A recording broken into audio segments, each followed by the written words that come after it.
Hi guys, so recently I did a video on how Cornwall is losing out post-Brexit, as it used to rely on funding from the EU that of course has gone now.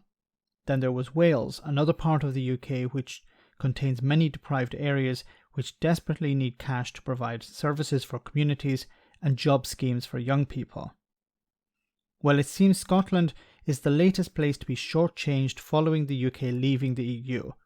Scottish media has highlighted Orkney as one place that will see a massive drop in financial support. The area has lost out on vital support to the equivalent of nearly £619,000 through the allocation from the UK's new Shared Prosperity Fund.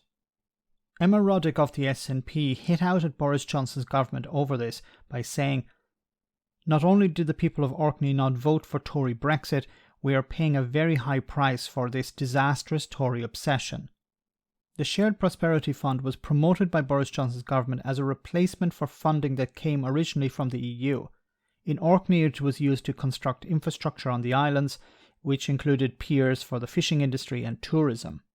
When the UK was a member of the EU, Scotland was in receipt of £183 million via structural funds.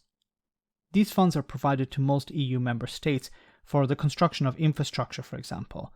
Well, like Cornwall and Wales, the Tories promised to match the funding, but just like in the cases of Cornwall and Wales, that was a lie.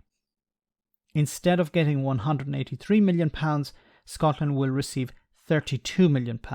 Yes, £151 million less than they should. This is a consequence of Brexit, because if Scotland and the rest of the UK had stayed in the EU, they would have seen close to £200 million pouring in. Emma Roddick, a local politician, said, "EU funding has supported infrastructure projects and community initiatives across the country since the 1970s. With Scotland receiving and delivering more than £6 billion of EU structural funds. Being shortchanged again by the Tories, this time to the equivalent of £619,000, really adds insult to injury for the people of Orkney. This demonstrates exactly why the Tories' sick joke of levelling up actually means our communities losing out, with Orkney facing the estimated loss of nearly £619,000 had Scotland not been taken out of the EU against our will. Levelling up really seems to be levelling down, as with this money from the EU, it created and maintained jobs in the area. As I said before, the EU invests in areas that need it, so instead now, deprived areas of the country will not improve but will likely get worse over time. Young people will move away and the local economy will suffer." She went on to say, "Not only that, the Scottish Government previously made decisions about how best to spend the EU money based on local priorities. Now a UK Tory government, which Scotland did not vote for and hasn't done for a lifetime, is cutting Scotland's elected government out of the decision-making process. That is both a betrayal of democracy and a disgrace that money will be spent on Tory priorities which will fail to meet the needs of communities in Orkney. This is yet another shocking demonstration why the Tories cannot be trusted with Scotland's future. Scotland deserves better than Partygate liar Boris Johnson's litany of broken promises. Even Tories in Scotland will admit that it's better to have local people making decisions on funding for their communities.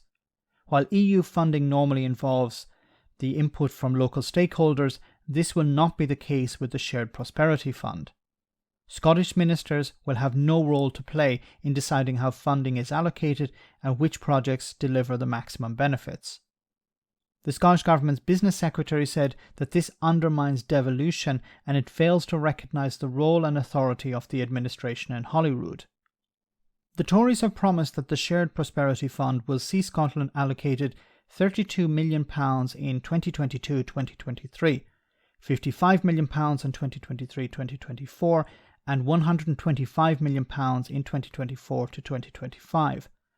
However, even if the last figure was true, it will be less than what Scotland received before Brexit.